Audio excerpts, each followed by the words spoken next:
There's a restaurant tucked away in Rockledge, Florida that's became the center of mystery, legends, and ghost stories, Ashley's Restaurant.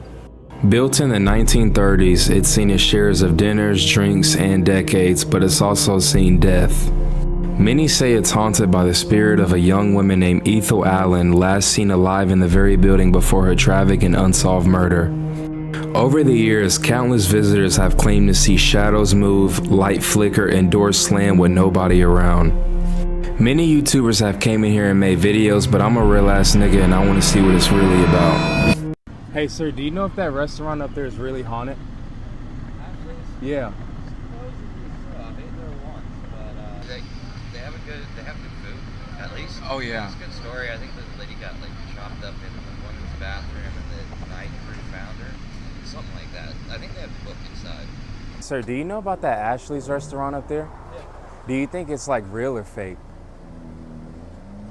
I think It's fake. I mean, it's a historical. Starting with Ashley's Restaurant, what would you say is the really deep meaning to this place, and what would you want to say to people for the first impression if they drive in this place, and what the deep meaning to it is?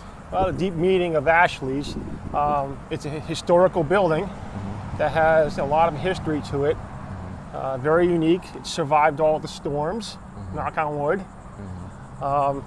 It's just when you step foot inside the building, it's like stepping back in time. And it's just such a fun place to go with delicious food on the menu. Would you recommend somebody eat at this place if they come? Man, The best thing on the menu. they just updated their menu and just redid the whole thing. I would say the chicken parmesan, the French onion soup is to die for. The meatball sub, they got steaks. I mean, everything here is just to die for. I've been doing paranormal investigating for a little over 17 years, and if I get the slightest inclination that I'm in danger, I'm not gonna stay here. And this building is, I could literally lay down, go to sleep in the middle of the restaurant at nighttime if I was allowed. But it's very safe, it's very peaceful here. You know, it is haunted, but there's no danger. I've documented 3 presences in the building. There's a spirit of Ethel Allen. Ethel was last seen in the building in 1934.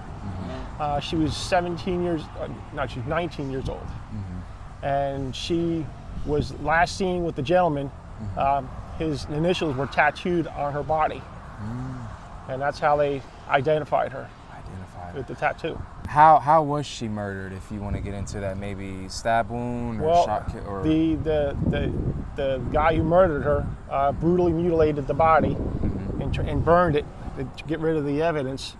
Her body was found along the river. And of course, identifying her with the tattoo. She's buried over at Crooked Mile Cemetery in Merritt Island off a tropical trail, which I like to bring flowers to. Her headstone, just as a show of peace and respect. How do you think her family's affected by this? Well, if there anybody surviving, from her side of the family, of course, I would like to say that I'm, sorry for your loss.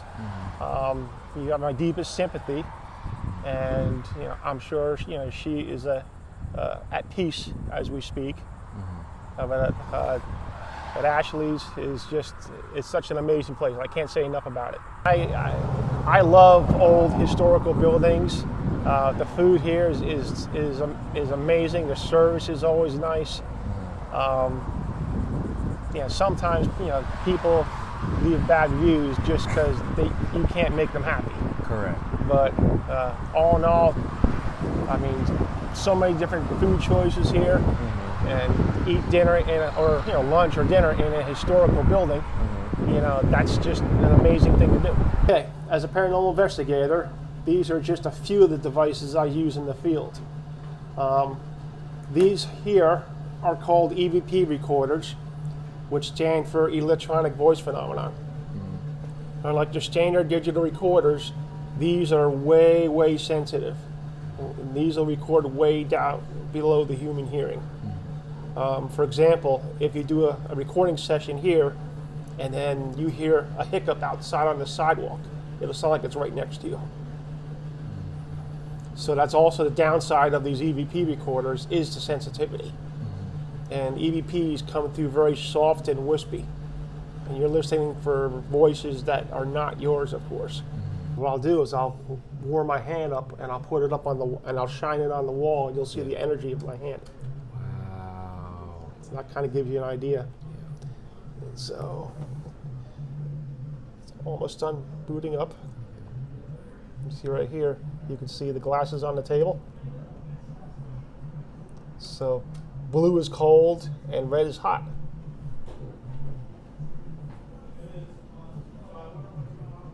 So you see the temperature? See? Now watch this. I'm going to warm my hand up, get it nice and hot, and put this right over here, and then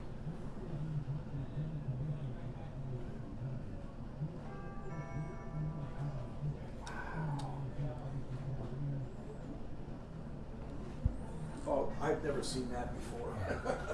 This is dope. this one here was Ethel caught on a thermal camera where the temperature goes from 72 degrees to 82 degrees, drops down to 69.4 degrees when she passes.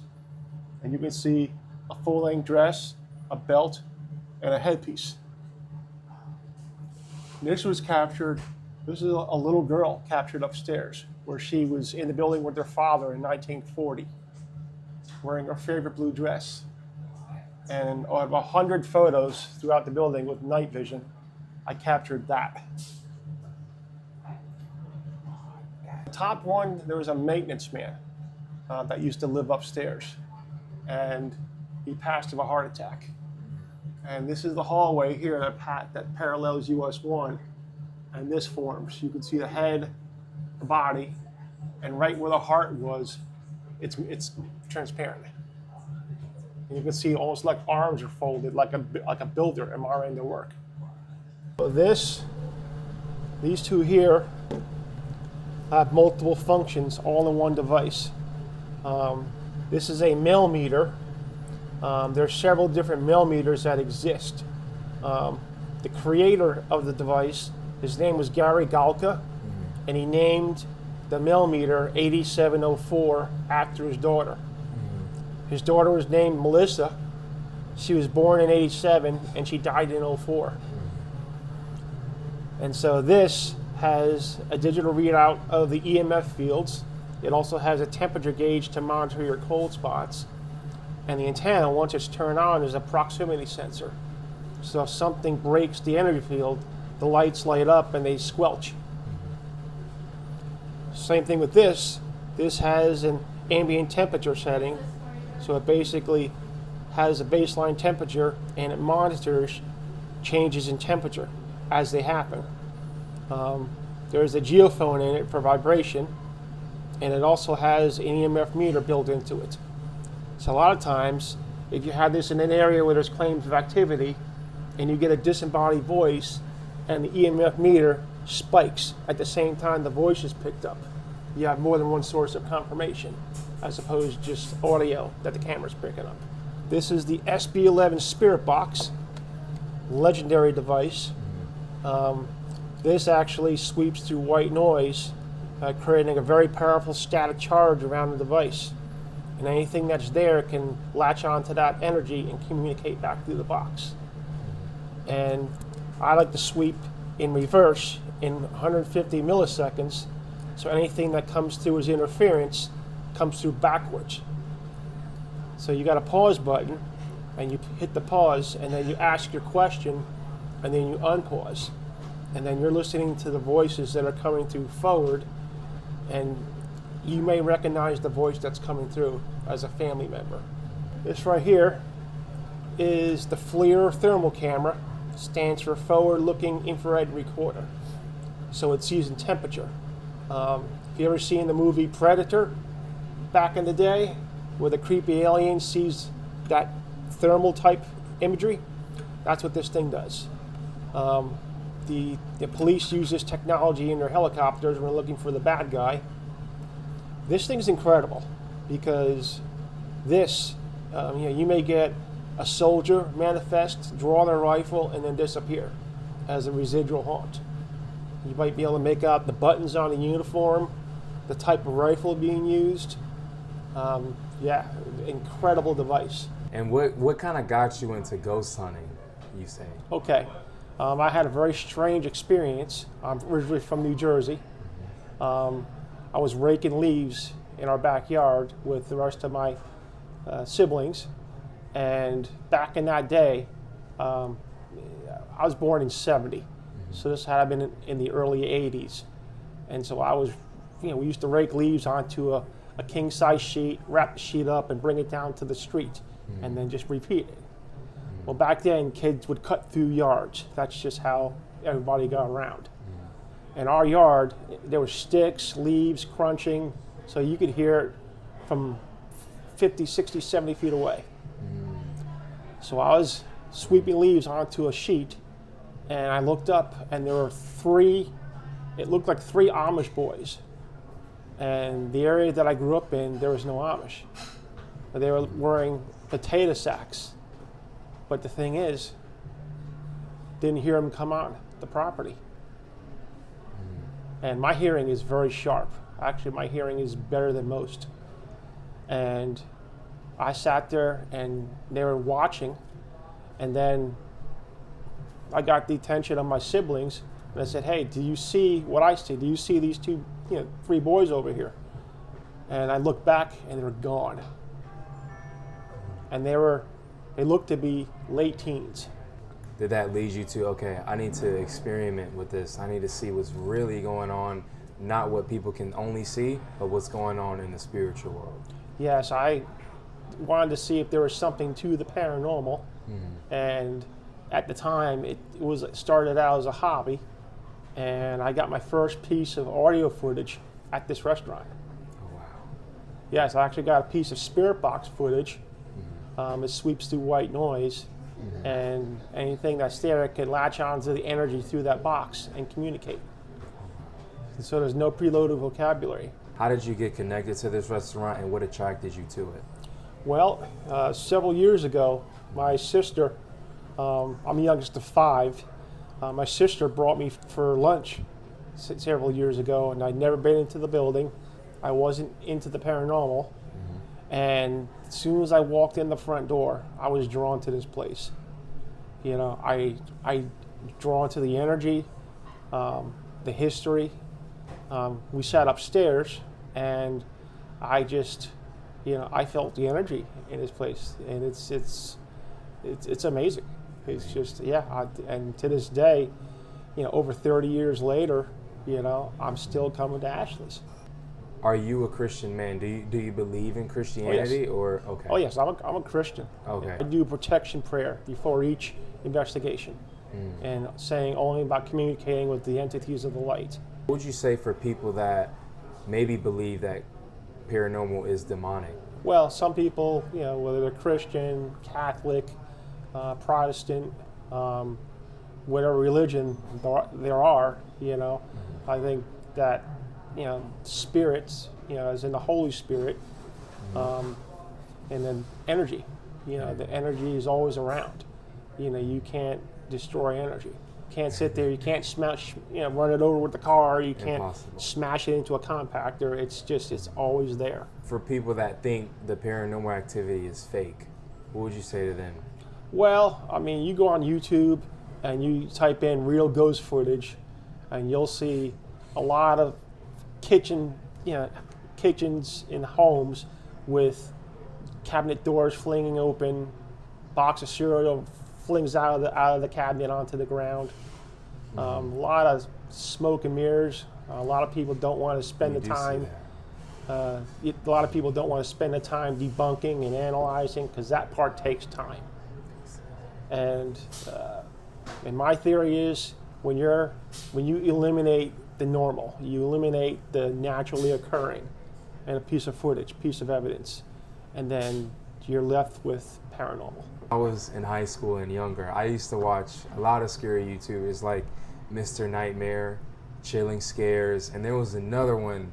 It's the guy that's like number 9. This story, I forgot his name, but he does a lot of the clips that you said. So you go on YouTube and you see things being flung, you seeing things being just completely like, you just see the wildest things. Like you see things levitating. Do you think those channels are fake or they're real? I can't form an opinion myself. I mean, there are people out there who are honest within the paranormal field, and there are people that try to hype stuff up in order to gain popularity, views.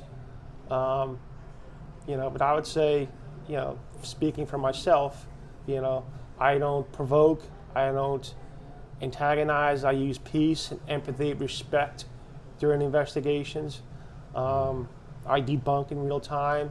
I analyze. I spend days going through footage with the fine-tooth comb. Anything that's off at a normal hearing or something that I see in the video, a lot of rewinding, playing back, and so yeah, I've developed a strong reputation for having honesty in the field. What's another story that you would like to share where you were just investigating and you seen something crazy? Okay, I did an investigation in downtown Titusville. This is an old building, old apartment building. It's still, has people renting the rooms, and one of the tenants had committed suicide in one of the rooms. And this took a little balls, a little bit of guts. And so I spoke with the landlord and got permission to spend the entire night there from 6 o'clock at night to 6 a.m.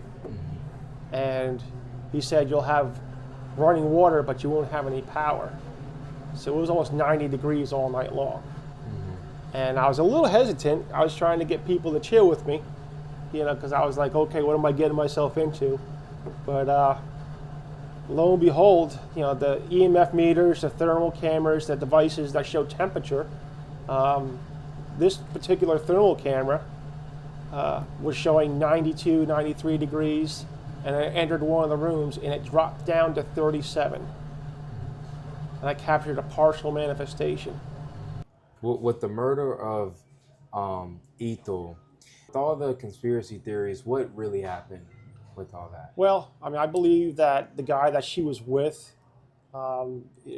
tried to murder her in here and then took the body and out to somewhere along the river to try to mutilate and burn the body and get rid of the evidence. She just a sweet soul, a sweet young girl. That such an unfortunate event had to have happened to her. Do you know why he did it or his intentions, or he was just jealous of her, or? It's hard to tell. I mean, the gentleman could have been a controlling individual, or maybe an ex-boyfriend, or it's hard to tell what his motives were, or he could have just been someone who was not right in the head. It's hard to tell. What happened. Exactly. But I know. I believe, if I remember hearing correctly, everybody on Ethel's side of the family, the women, all their names started with the letter E. Do you think her spirit still is here? Oh, 100%. 100%. I fully believe, and I have evidence of all my investigations over the years, that if someone, when they're living, spends a lot of time at a location, or if they have a very strong emotional tie to a location, and I believe they can come and go from their realm into our realm. I believe they can come and go. And I've gotten spirit box footage here. I've gotten thermal video. I have thermal video from this camera where the temperature goes from 72 degrees to 82 degrees and drops down to 69.4 degrees. And you see Ethel manifesting with a full-length dress, a belt, and a headpiece, what a woman would wear back in the 30s. She was last seen in the building in 1934. Do you know if her family is still here in Florida or they're somewhere? Some years back, I actually spoke with someone who's still alive, on one of her descendants, I guess. Uh, I believe she was telling the truth. I mean, that's got to be pretty impressive if there's someone still alive from her family. She could have been working here. She could have been here, and maybe this was her boyfriend or a friend or just an acquaintance or something. But there had, you know, what were his motives? You know, what were, did he know her? Did they have an argument? Something, what happened? She, you know, she deserved to live a nice long life, you know, and why people do, even to this day, why do people murder people? You know, is just unknown.